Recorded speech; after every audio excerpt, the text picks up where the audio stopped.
sur le fonctionnement du système électrique. Alors, le dernier point que je voudrais évoquer, et je m'y suis attaché particulièrement, c'est de dire que ces moyens de production, éolien et solaire, quand je l'ai dit avant-hier soir, public Sénat, je me suis fait un petit peu contrer, malhonnêtement, je trouve, c'est que ces moyens de production éolien et solaire, bon, ils ont une caractéristique que l'on ne dit pas, c'est pas assez peut-être, c'est qu'ils sont intermittents, ils sont non pilotables. Alors, non pilotables, vous savez ce que ça veut dire, c'est-à-dire qu'on ne peut pas produire de l'électricité au moment où on en a nécessairement besoin, donc on a besoin de moyens en réserve capables de reprendre la charge pour éviter des coupures. Et surtout, en troisième chose, et ça je le dis, et c'est moins connu bien évidemment, c'est que ces moyens-là ne participent nullement à la stabilité du système électrique interconnecté. C'est-à-dire que sur un système électrique interconnecté, vous le savez aussi bien que moi, il faut régler en permanence, il faut contrôler en permanence la fréquence, la tension et le courant. Et malheureusement, on ne sait pas faire avec ces moyens. Alors, quand il s'agit de la tension, on peut ajouter d'autres moyens, notamment des condensateurs synchrones. C'est ce qu'on a fait, je ne sais pas ce que certains d'entre vous s'en rappellent, quand on a eu la fameuse blackout de janvier 87. J'étais à Lyon, moi, pas très loin de Jean. Donc je n'ai pas été directement, mais vous vous rappelez que c'était la perte de Cordemais du fait de la glace qui avait encombré la prise d'eau. Et on a perdu, donc on a eu une instabilité de tension qui a conduit effectivement au déclenchement de toutes les centrales nucléaires le long de la Loire, et donc on a mis la moitié de la France en Loire. Eh bien, après on a pris la décision de mettre en service ce type de moyens de compensateurs synchrones. Alors, on peut le faire, mais ça coûte, bien évidemment, ça coûte. Et ça veut dire que ce n'est pas les moyens de production renouvelable qui assurent cette compensation. Et pour la fréquence, c'est encore plus difficile, on ne sait pas faire. En quelque sorte. La fréquence, il faut avoir un système qui permette de compenser la perte d'inertie électromécanique sur le système. Parce que, et donc, alors certains constructeurs nous proposent des choses, mais rien n'est opérationnel pour le moment. Et puis il faut avoir la possibilité d'injecter ou de soutirer de la puissance, c'est avoir des stockages à côté de ces moyens, pour pouvoir participer au ce qu'on appelle le réglage primaire et éventuellement au réglage secondaire. Alors qu'est-ce qui s'est passé en Espagne le 28 avril de l'année dernière? Eh bien, malgré le fait que le gouvernement espagnol, voyant que ça allait à l'encontre de sa politique, a essayé de noyer le poisson en quelque sorte, et il a été de même au niveau de l'association que j'ai créée, Kensoe, qui est très influencée, il faut le dire, par l'Allemagne actuellement. C'est la situation actuelle. Qu'est-ce qui s'est passé? C'est-à-dire qu'il y a eu une instabilité de tension qui s'est manifestée au niveau du sud-ouest de l'Espagne. Alors, l'origine de l'instabilité, moi, je ne peux pas le dire, parce que je n'ai pas assez d'informations, mais en tout cas, il y a eu une instabilité de tension qui a provoqué le déclenchement successif des centrales solaires dans le coin, dans le sud-ouest de l'Espagne. On est monté jusqu'à 470 kV, pour les gens qui connaissent un petit peu, 470 kV. C'est incroyable qu'on n'ait pas détruit du matériel. Alors je ne sais pas quelles ont été les conséquences au niveau du matériel, mais en tout cas, moi j'ai la courbe, et j'ai publié l'article dans Electra, qui est la revue du SIGRE. Vous voyez ce que c'est que le SIGRE? C'est le Conseil international des grands réseaux électriques. Donc j'ai montré la courbe d'évolution de la tension à partir de quelques minutes avant le blackout. Et dès lors qu'on a perdu cette quantité de puissance active du fait du déclenchement des centrales solaires, à ce moment-là, il y a eu une instabilité de fréquence. Et cette instabilité de fréquence s'est traduite par l'ouverture des interconnexions en alternatif entre la France et l'Espagne, et pour éviter effectivement que le blackout se propage, même s'il y a eu déjà des problèmes au niveau de Colfèche, et peut-être même ailleurs, vous le savez mieux que moi. Eh bien, une fois qu'on a ouvert cette interconnexion, en 5 secondes, le réseau ibérique était par terre. Voilà. C'est ça, c'est ce qui s'est passé. Alors, bien évidemment, les gens qui défendent les renouvelables intermittents ne veulent pas que l'on dise ça. Ils ne veulent pas. C'est pour ça que j'avais à côté de moi, dans la table ronde avant-hier, un jeune ingénieur qui, à la sortie, je lui ai dit, mais pourquoi vous parlez comme ça? Il m'a dit, mais j'ai fait Polytechnique comme vous. Et je lui ai dit, mais qu'est-ce que vous avez fait après Polytechnique? Il m'a dit, j'ai fait Sciences Po. Ah oui. La prochaine fois, à mon avis, faites attention de ne pas parler sans savoir. Mais voilà. Donc, si vous voulez, le problème qu'on va avoir, il faut quand même le dire, il faut le dire en politique, et on va le dire d'ailleurs, faites très attention, parce que ce blackout qui s'est produit en péninsule ibérique, il peut se reproduire ailleurs. Il a failli d'ailleurs se reproduire, je ne sais pas si vous l'avez su, le 28 janvier, également sur la péninsule ibérique. Et alors là, ce n'était pas lié au solaire, c'était lié à l'éolien. Si vous voulez, si vous avez des questions, j'y reviendrai. Donc tout ceci fait qu'effectivement, on voit que c'est une politique qui va au désastre. On n'a pas besoin de nouveaux moyens de production d'ici 2035. C'est ce que je dis. Si vous regardez effectivement l'évolution, on pense au mieux, ce sera une augmentation de 1% par an. C'est déjà beaucoup. Et donc, on peut atteindre 500 TWh. Actuellement, on a une capacité de production qui est de 550 environ, hein, puisqu'on a exporté 100 TWh grâce au fait que le prix de l'électricité en France est inférieur au prix de l'électricité dans les pays voisins. Il faut quand même le dire, et c'est grâce au nucléaire. Et donc, si vous voulez, et là, on a 60 TWh en plus de projets qui sont déjà engagés. Donc, si vous rajoutez ces 100 plus 60, ça fait 160. Et dans la PPE 3, on va encore en rajouter, je dirais, au moins 80. 80, peut-être davantage. 80. Donc, ça veut dire qu'en 2035, si on atteint 500 TWh, on aura une capacité de production qui va dépasser 700 TWh. On va exporter au maximum 100 TWh, 110, 120. Et le reste, qu'est-ce qui va se passer? On va mettre à l'arrêt ces moyens de production. Alors c'est soit du renouvelable intermittent, soit du nucléaire. Il y a des évident. Parce que les cycles combinés gaz, on en a besoin pour passer les pointes d'hiver. Parce que là, un point d'hiver, il n'y a pas effectivement de soleil ou de vent. Très souvent parce qu'il fait froid. Donc, si vous voulez, on est vraiment dans une politique qui... c'est incroyable qu'on puisse en arriver là. Voilà, j'ai été trop long, je crois. Et si vous avez des questions, j'ai pas...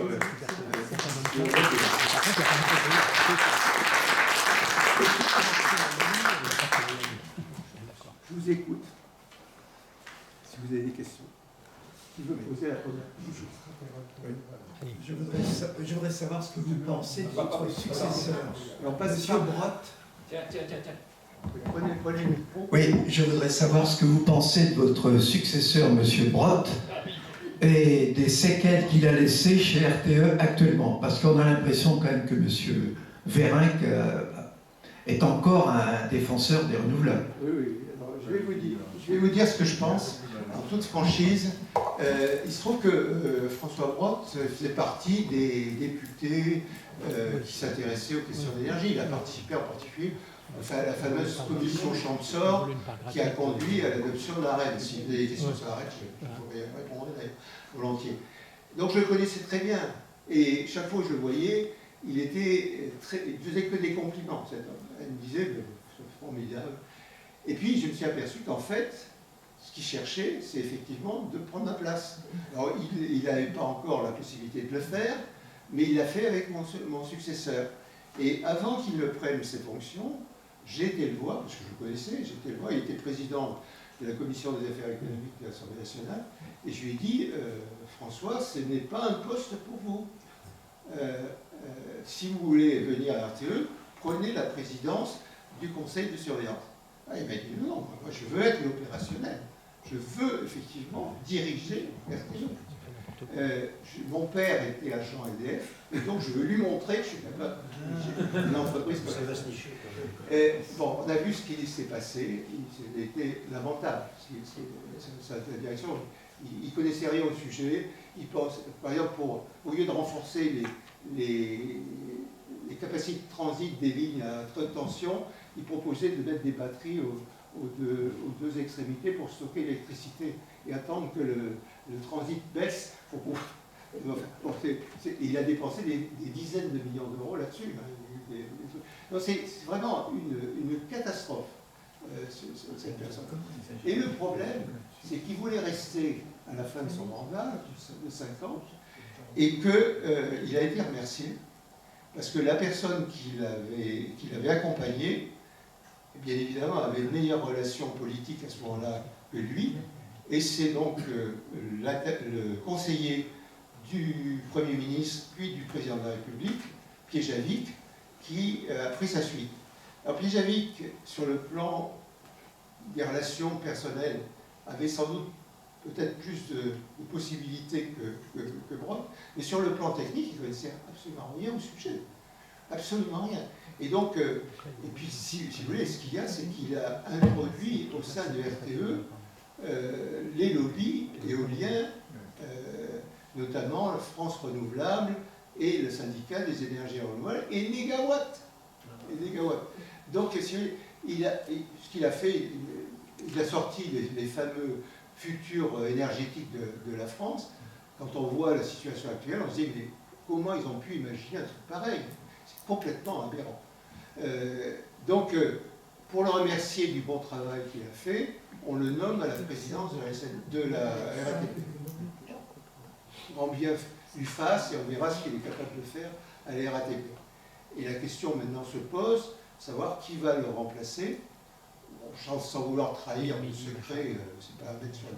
Je pense que la personne, il y a beaucoup de candidats. Hein, ça fait parce que je vais vous dire pourquoi il y a beaucoup de candidats. C'est que quand Brotte a pris la présidence du directoire de RTE, il s'est arrangé pour multiplier par 2 la rémunération que j'avais à l'époque où je dirigeais. Oui, tant qu'à faire. Et donc, si vous voulez, il y a foisonnement. Il y a la présidente de la CRE qui ne vaut pas grand-chose, qui est candidate. Il y a, il y a des gens d'Engie aussi, que je ne connais pas très bien, mais on n'a pas dit beaucoup de bien. Et donc, on m'a demandé qui pourrait être candidat, parce qu'il cherche. Moi, j'avais pensé une personne d'EDF, je ne vais pas donner son nom, mais qui était... Mais il y a le problème de compatibilité, le lien entre EDF et RTE. Et finalement, je pense que la personne qui va être nommée, c'est la secrétaire générale adjointe de l'Élysée. Alors, elle ne connaît rien au domaine, mais elle a un parcours, bien sûr, X Télécom, maintenant Cordéline, et puis elle a été dans l'administration.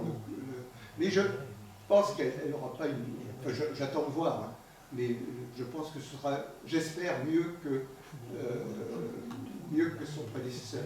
Alors, le second que j'avais embauché, semble-t-il, mais je ne me rappelais pas, juste avant de quitter RTE, qui est un suppélec qui a fait Sciences Po. Si on me l'avait dit, j'aurais dit niet. On l'a fait sans m'en parler. Parce que suppélec Sciences Po, je me méfie. Non, mais je ne sais pas si... Et si vous voulez, le problème, c'est que cet homme a les dents qui rayent le parquet. Il est certainement très intelligent. Mais, bien évidemment, il a tout fait pour plaire à son patron, pour avoir la position de numéro 2. Et bien évidemment, il fait un lobbying intense pour avoir le poste. Mais là, j'ai dit niet. J'ai dit non, c'est pas possible. Alors, je ne sais pas s'il me faut 30, mais je crois que, en fait, de toute manière, ce sera cette personne de l'Élysée qui sera notre... Voilà la situation. Donc, si vous voulez, c'est vraiment... Et donc, moi, ce qui me préoccupe, si vous voulez, c'est que RTE a tenu jusqu'à présent, mais il y a beaucoup de gens qui partent à la retraite.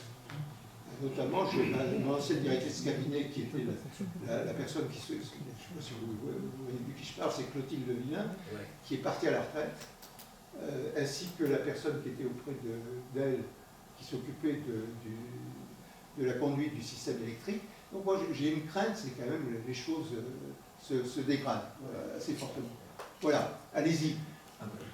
Excusez-moi, comme j'ai le micro déjà, j'en profite. Je suis là, moi. Oui, Christian Chassot.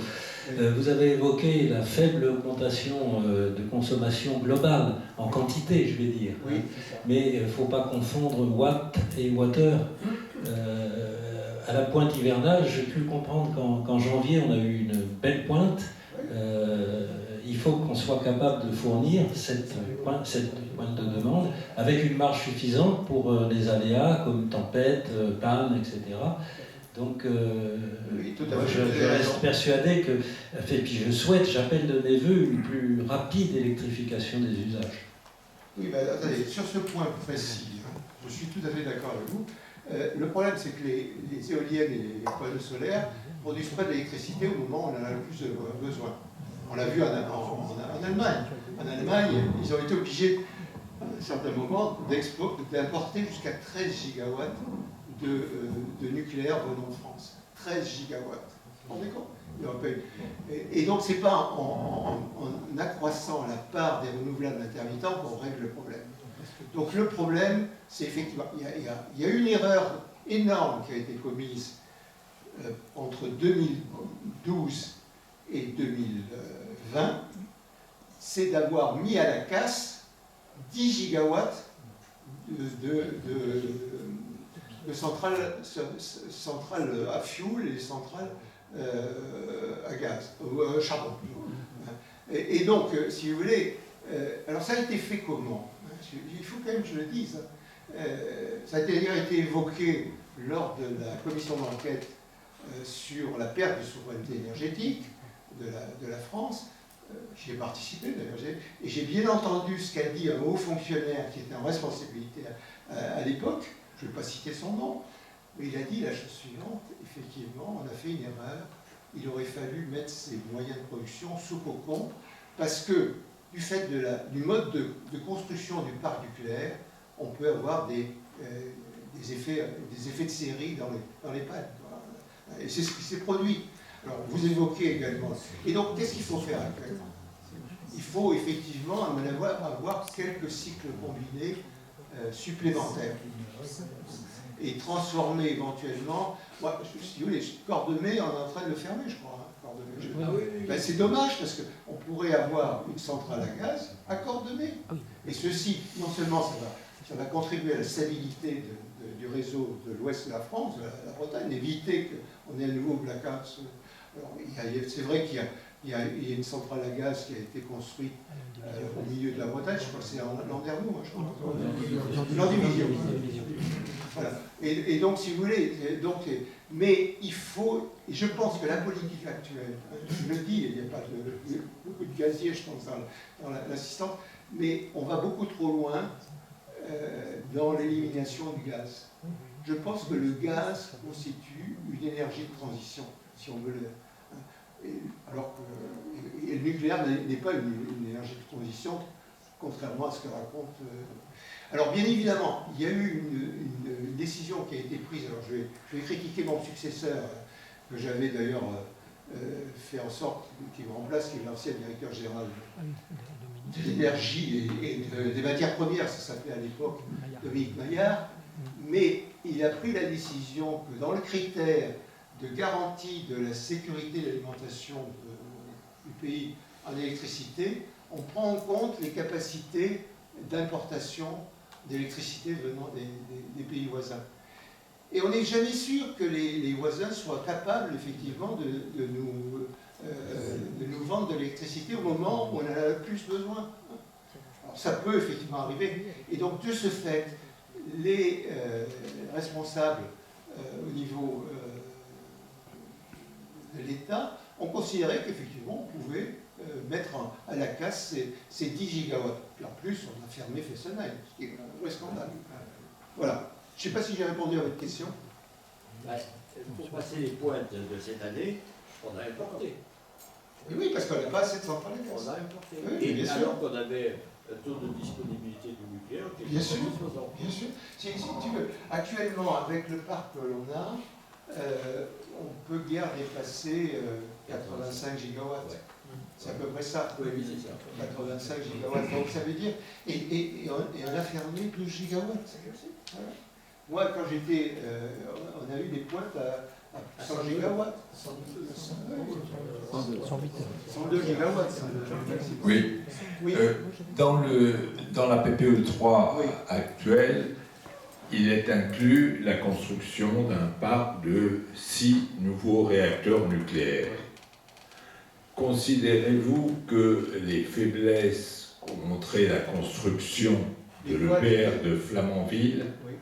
vont être résorbées avec la construction de ce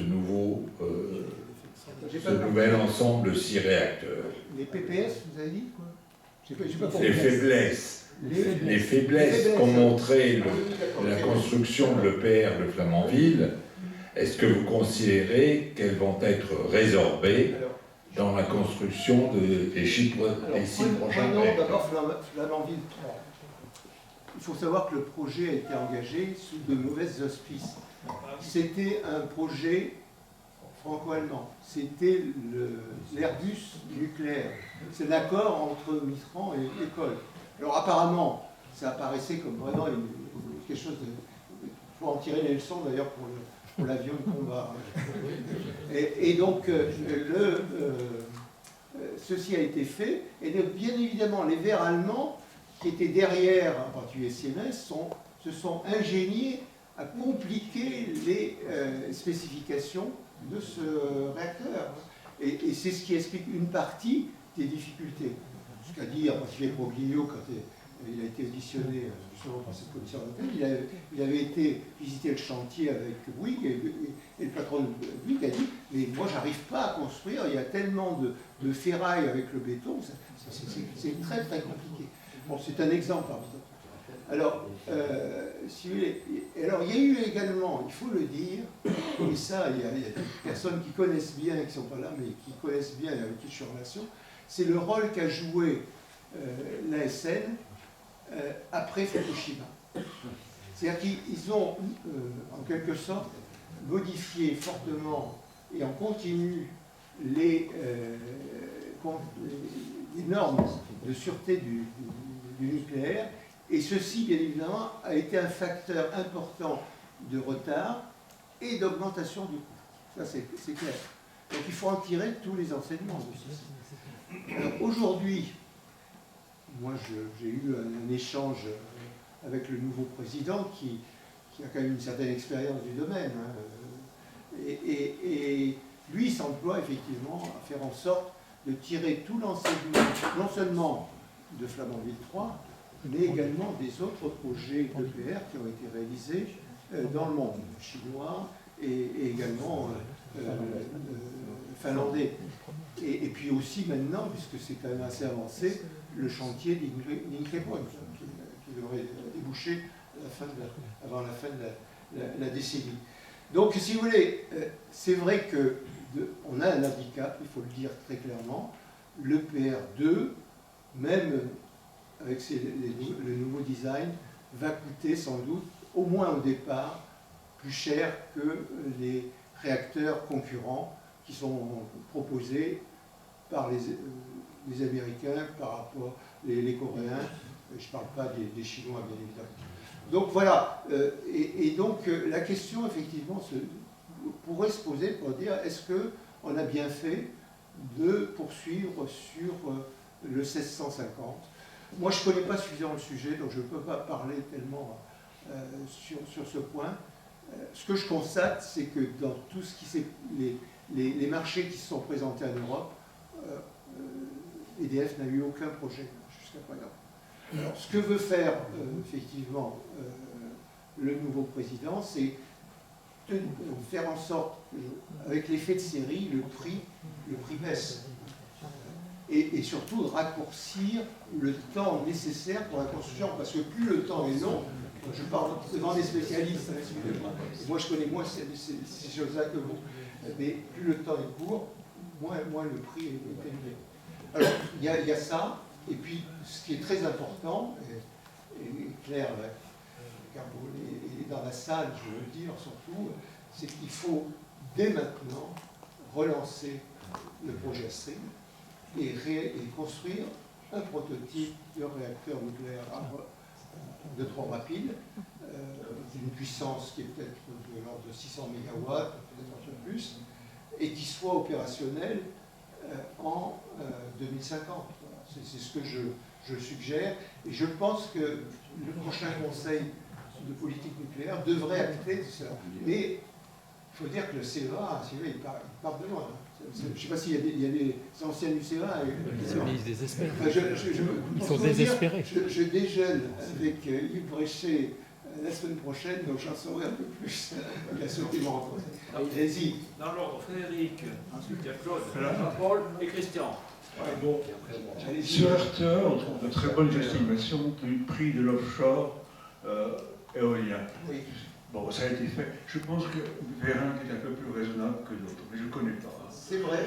Et Deuxièmement, surtout maintenant, il est plus raisonnable. Alors, mon problème quand même, c'est le suivant. Si même on construit d'ici 2050 14 réacteurs nucléaires, on risque de se retrouver un peu le bec dans l'eau. Et actuellement, il y a toujours cette politique, il y a toujours officiellement une politique d'avoir à peu près 50% renouvelables en 2050.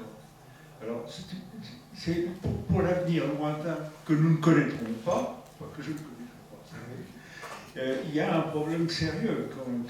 S'il faut 30 ans pour construire 14 réacteurs nucléaires, ce qui est probablement le cas, si on n'augmente pas le rythme, on ne remplira pas la case besoin en énergie en 2050 et on continuera sur l'illusion 50% de renouvelables.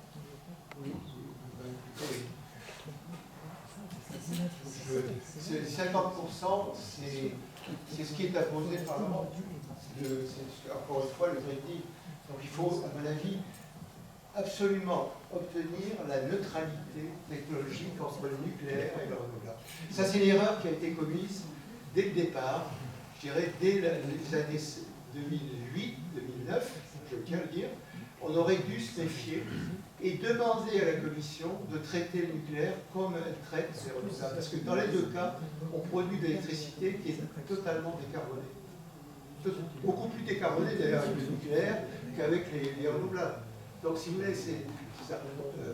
Bon, moi je pense qu'il faut réussir effectivement la construction de ces 6 EPR et voir effectivement au fur et à mesure que l'évolution de la consommation, s'il est nécessaire d'aller au-delà.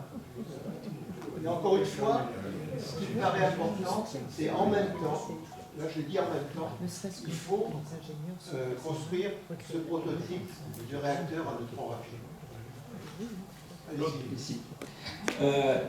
J'ai appris il n'y a pas longtemps que depuis le 1er janvier dernier, tous les producteurs éoliens et solaires sont obligés de s'effacer lorsque les prix du marché deviennent négatifs. Alors, j'ai deux questions relatives à ça. Premièrement, la compensation, puisque les producteurs sont compensés quand ils ne produisent plus. Que représente la compensation en montant, en volume financier, par rapport aux subventions que vous citiez tout à l'heure? Elles sont peut-être pas très élevées aujourd'hui, mais elles vont augmenter avec le temps. Et deuxième question, est-ce qu'on peut réellement imaginer que ce système de compensation puisse durer? Je ne connais pas d'autres secteurs d'activité où on abrite tous les producteurs, que ce soit de yaourt, de pain ou d'autres choses, de l'évolution des prix du marché en compensant comme ça, sans limite, sur le budget public. Et comment peut-on imaginer se sortir de cette problématique à terme? Écoutez, alors d'abord, c'est vrai ce que vous dites, c'est entièrement vrai. C'est une décision qui a été prise par l'administration, avec l'accord bien évidemment du gouvernement, je pense. Et il faut savoir que c'est une pratique qui est singulière au niveau de l'Union européenne. On est les seuls en Europe, donc on a été au-delà de ce qui est. Et ce n'est pas l'Europe qui demande, hein, pas du tout. Là, c'est la pression des lobbies éoliens qui font